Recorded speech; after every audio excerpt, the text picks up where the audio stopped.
Bonjour et bienvenue dans cette vidéo. Si vous l'avez aimé, vous pouvez mettre un like et vous pouvez également vous abonner en n'oubliant pas la petite cloche pour ne pas rater les notifications.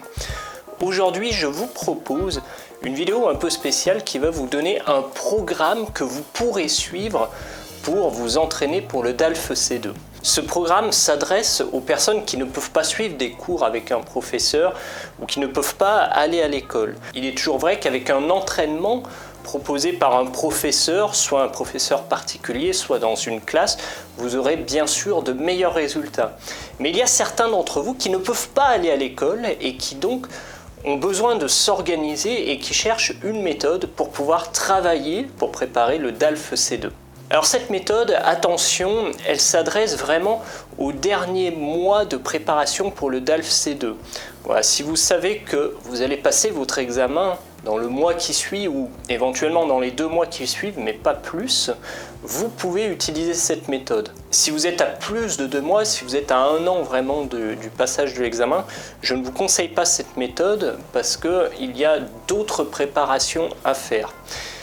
Le programme que je vous propose est vraiment intense et il peut se suivre pendant 1 mois ou 2 mois maximum. Votre objectif au DALF C2, c'est déjà de pouvoir comprendre ce qu'on dit à la télé, à la radio, et également de pouvoir comprendre ce que vous lisez dans les journaux ou dans les magazines.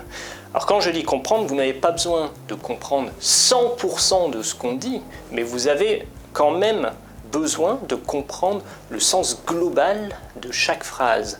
Le DALF C2 se sépare en 2 épreuves, une épreuve écrite et une épreuve orale. Vous avez bien sûr la compréhension et la production qui sont ensemble pour l'écrit et ensemble pour l'oral. Donc vous n'avez finalement que 2 épreuves. Mais il n'empêche que vous devez comprendre ce qui est écrit dans les articles que l'on vous propose et également vous devez comprendre le document audio pour pouvoir faire vos productions. Et pour cela, je vais vous proposer un entraînement spécifique en 4 parties. Alors cet entraînement, vous allez le mener sur 6 jours dans la semaine avec 1 jour de repos. Et je vous propose de faire l'écrit le matin et l'oral l'après-midi. Vous aurez une partie compréhension sur 3 jours et une partie production sur 3 jours. Ce qui fait que vous allez alterner des périodes de 2 jours où vous aurez le premier jour la compréhension écrite le matin, la compréhension orale l'après-midi et le deuxième jour vous aurez la production écrite le matin et la production orale l'après-midi. Je vous conseille donc de faire 3 exercices de compréhension écrite dans la semaine en utilisant les journaux tels que Le Figaro, Le Monde, Libération, France 24, RFI, Marianne. Il y en a d'autres. Vous pouvez également utiliser des blogs dont je ne vous citerai pas les noms car les blogueurs sont très variés. Mais il y a beaucoup de blogs sur des spécialités, sur la santé, sur l'urbanisme. Vous allez trouver des tas de sites où il y a des experts qui parlent librement. Alors il faut voir que les journaux, ils ont une partie payante et une partie gratuite. Le Monde par exemple, beaucoup d'articles de ce journal sont payants, mais vous avez quelques articles qui sont gratuits et vous pouvez les utiliser. Dans votre partie compréhension écrite, vous devrez sélectionner 2 articles qui correspondent aux thématiques du DALF C2. Je vous les propose dans une autre vidéo. Ces 2 articles, vous allez les lire une fois et vous allez relever le vocabulaire que vous ne connaissez pas sur un cahier à part qui sera votre cahier de vocabulaire qui va vous suivre tout au long de l'entraînement. Ensuite, la difficulté arrive ici, c'est que vous allez reprendre chaque article et vous allez lire chaque phrase. Mais vous allez lire ces phrases une seule fois, vous allez tenter de les mémoriser et vous allez les recopier sur un cahier de brouillon, donc qui est différent du cahier de vocabulaire. Ce sont 2 cahiers bien différents. Vous allez tenter de les recopier par rapport à ce que vous avez retenu. Alors, je vous dis tout de suite, il ne faut pas chercher forcément à avoir tous les mots exactement comme ce que vous avez lu. Ici, le but, c'est de travailler votre mémoire, de travailler les synonymes, car vous allez voir qu'il y a des choses que vous aurez comprises et que vous allez réécrire, mais avec d'autres mots. L'autre objectif de cet exercice, c'est de vous faire travailler la structure des phrases, En effet, lorsque vous allez tenter de vous rappeler de la phrase, vous allez inconsciemment imaginer une structure de phrase qui ne sera pas forcément celle que l'auteur a utilisée. Et c'est justement lorsque vous aurez écrit votre phrase que vous allez comparer ensuite avec la phrase de l'auteur, et là vous allez voir la structure qui apparaît. C'est un exercice très important, très difficile parce qu'il demande de la concentration et il y a beaucoup de frustration parce qu'on a envie d'écrire la phrase parfaitement et finalement quand on écrit on voit qu'il y a beaucoup de choses qui manquent. Et bien c'est justement là-dessus, c'est sur ces choses qui manquent que vous allez vous améliorer. Donc vous faites vraiment cet exercice à chaque phrase. Je lis la phrase, je mémorise, je réécris et ensuite je compare. Et après je prends une autre phrase.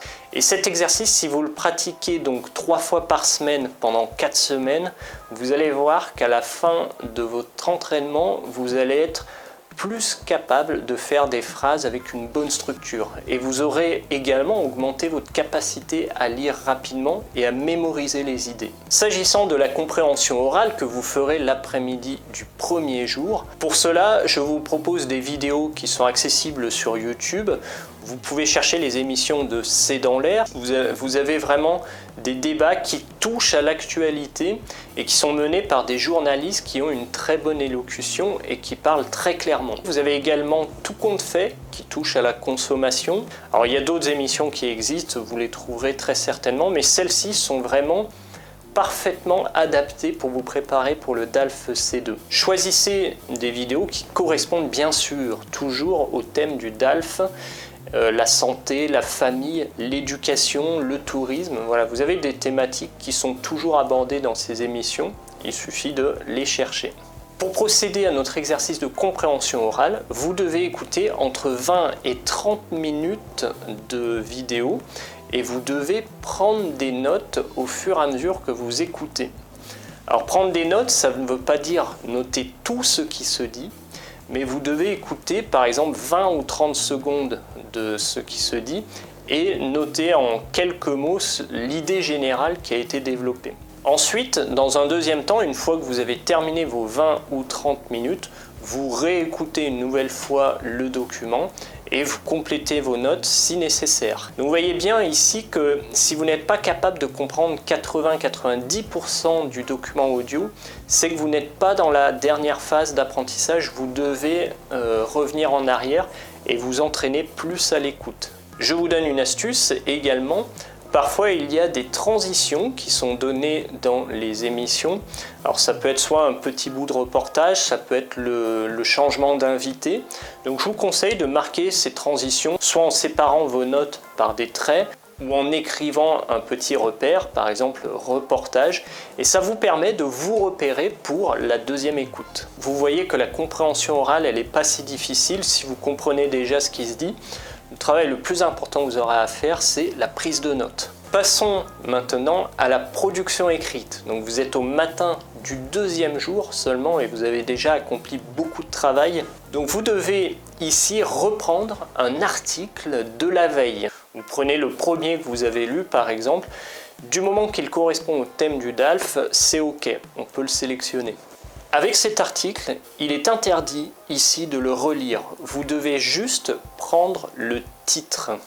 Et avec le titre, vous allez devoir faire un effort pour vous remémorer ce qui a été dit dans l'article. Vous réfléchissez pendant 1 minute ou 2 et à partir de vos souvenirs, vous allez devoir chercher une question.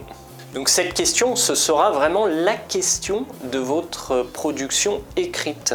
Et j'insiste bien sur le fait que vous ne devez pas relire l'article, vous devez faire confiance à votre mémoire. Et même si au départ, ça vous paraît très difficile, mais essayez juste avec le titre d'imaginer la question que l'on pourrait poser pour un examen écrit. Avec cette question, vous allez pouvoir maintenant faire votre développement de 700 mots minimum et répondre de façon argumentée à cette question.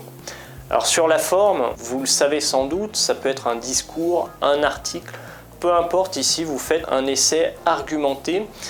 Ça veut dire que vous devez répondre à la question et vous devez proposer des arguments qui appuient votre démonstration. Une fois que vous avez terminé votre développement écrit, vous le relisez et vous cherchez les erreurs. vous avez des erreurs d'orthographe, les S au pluriel ou les X, vous vérifiez que chaque verbe est bien accordé avec son sujet. Ça, c'est un piège et c'est des erreurs qui comptent dans la note de l'examen. Donc vérifiez bien votre orthographe sur ces erreurs qui sont faciles à corriger. Une fois que vous avez corrigé, vous pouvez relire enfin le texte que vous avez lu la veille. Vous allez voir comment le journaliste a organisé ses idées. Vous allez voir comment il a traité le sujet dont vous avez parlé. Car je suis sûr que dans votre essai écrit, vous vous êtes bien inspiré de ce que vous avez lu la veille. Et vous avez raison, car à l'examen, c'est vraiment ça qu'il faudra faire, c'est utiliser des éléments que vous avez lus peut-être quelques semaines avant dans les journaux et que vous pouvez réutiliser lors de l'examen.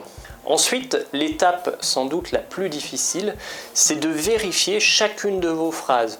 Vous allez devoir repérer la structure des phrases.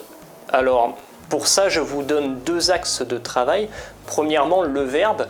Vous allez vérifier que les prépositions que vous avez utilisées peut-être avec ce verbe sont cohérentes. Est-ce que c'est bien cette préposition qu'on doit utiliser? Ou alors est-ce que le verbe n'a pas de préposition? Ça, c'est un premier axe de travail qu'il faut faire. Vérifier l'utilisation du verbe. Ensuite, vous aurez utilisé du vocabulaire que l'auteur aura sans doute utilisé dans son article. Vérifiez bien que le vocabulaire que vous avez utilisé correspond plus ou moins à ce que l'auteur aurait utilisé. Vérifiez également les synonymes que vous avez utilisés. Parfois, l'auteur a utilisé un certain mot, vous ne vous en êtes pas souvenu, mais vous avez utilisé un synonyme. Donc regardez ce que l'auteur lui-même a utilisé et que vous pourriez utiliser également dans votre production écrite. Donc sur la production écrite, il faut vraiment faire preuve d'autocorrection, il faut pouvoir prendre du recul et regarder toutes ces erreurs. C'est pas facile quand on est tout seul, mais si vous faites les étapes que je vous ai dit, notamment dans la partie compréhension écrite, où je vous demande de lire des phrases, de vous en souvenir et de les réécrire, c'est pas pour rien, c'est pour que vous puissiez assimiler les structures de phrases et que vous puissiez le lendemain les réutiliser dans votre production écrite. Vous voyez, c'est un travail difficile, mais si on est motivé, on peut y arriver. Allez, enfin, la production orale. Alors ici, on va récupérer la vidéo de la veille. On ne la revisionne pas tout de suite. Tout d'abord, cette vidéo, on va essayer de se rappeler de quoi ça parlait. Et avec le titre de la vidéo ou du document audio que vous aurez pris, vous pouvez imaginez une question de fond et vous pouvez imaginer une démonstration que vous voudriez mener à l'oral. Une fois que vous avez votre question de fond, vous allez préparer votre plan. Attention, le plan, ça ne doit pas être un texte qui est écrit. C'est entre 10 et 15 lignes pour noter vraiment les idées que vous ne devez pas oublier. Le plan doit vous aider à suivre le fil de vos idées pour ne pas vous éparpiller. Et c'est vraiment 10 ou 15 lignes maximum. Donc quand vous avez votre plan qui est prêt, vous allez pouvoir vous enregistrer avec votre téléphone portable ou avec une caméra et vous essayez de développer pendant 15 minutes. Alors je sais que c'est un exercice qui n'est pas facile au départ, mais essayez de passer sur l'aspect de la caméra, l'aspect d'être enregistré. C'est pas grave, on est là pour s'entraîner, on est là pour faire des erreurs. En tout cas, le but du jeu, c'est d'essayer de remplir 15 minutes avec ce qu'on a dit. Alors attention, il y a des personnes qui parlent beaucoup et qui vont peut-être dépasser ces 15 minutes, donc là il faudra réajuster. Et au contraire, il y a des personnes qui sont plutôt réservées et qui au bout de 5 minutes auront déjà terminé leur exposé oral. Donc ici, il faut travailler les arguments, il faut travailler un petit peu les éléments de contexte pour vous permettre d'atteindre 15 minutes. Une fois que vous vous êtes enregistré, vous regardez ce que vous avez fait et vous allez noter ici qu'il y a certaines choses qui vont vous choquer directement. Peut-être vous ne vous sentez pas assez dynamique, peut-être que vous avez fait des erreurs, vous avez hésité sur certains mots, vous allez même entendre des erreurs de prononciation auxquelles vous n'aviez pas pensé avant. Revisionner la vidéo, c'est vraiment une étape importante et il faut chercher toutes ces erreurs de prononciation, toutes ces erreurs de vocabulaire. Il faut noter là où vous avez hésité, là où vous n'avez pas été assez rapide dans votre diction, là où vous avez manqué de dynamique dans votre exposé, et vous allez pouvoir vous améliorer de cette manière. Une fois que vous avez fait ce travail, vous allez revisionner la vidéo et vous allez voir comment les journalistes eux-mêmes ont traité le sujet. Notez bien ici qu'il y a des moments où vous aviez peut-être hésité dans votre propre enregistrement, et c'est des idées que vous maîtrisiez mal. Alors écoutez bien comment les journalistes s'occupent de ce sujet, comment ils développent leurs idées. Et vous allez ensuite pouvoir réutiliser les arguments des journalistes. Quand vous avez revu cette vidéo, vous vous enregistrez une nouvelle fois, et quand vous revisionnerez cette deuxième vidéo, vous allez voir qu'il y a une augmentation.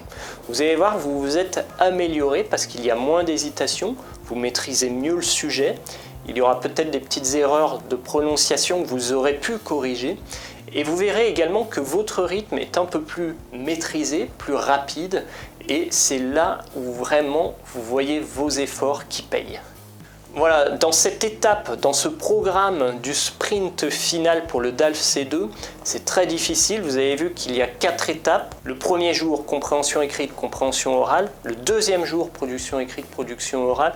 Et pareil, 3 fois par semaine. Donc ça prend beaucoup de temps, il faut être assidu. Vous ne pouvez faire ça que sur un temps qui est limité, 1 mois. 2 mois, c'est vraiment le maximum, mais je vous conseille vraiment de faire un sprint de 1 mois. Mais en tout cas, vous verrez au fur et à mesure que vous allez vraiment augmenter le niveau. En suivant ces exercices que je vous propose, vous allez passer beaucoup de temps, mais vous allez voir que votre niveau va augmenter considérablement à la fin du mois de préparation. Voilà, cette vidéo était peut-être un peu longue, j'espère qu'elle vous servira à vous préparer pour le DALF C2. Elle peut être également une inspiration pour d'autres examens. En tout cas, si vous l'avez aimée, vous pouvez la partager sur vos réseaux sociaux, Facebook, Twitter, et je vous dis à très bientôt dans une prochaine vidéo.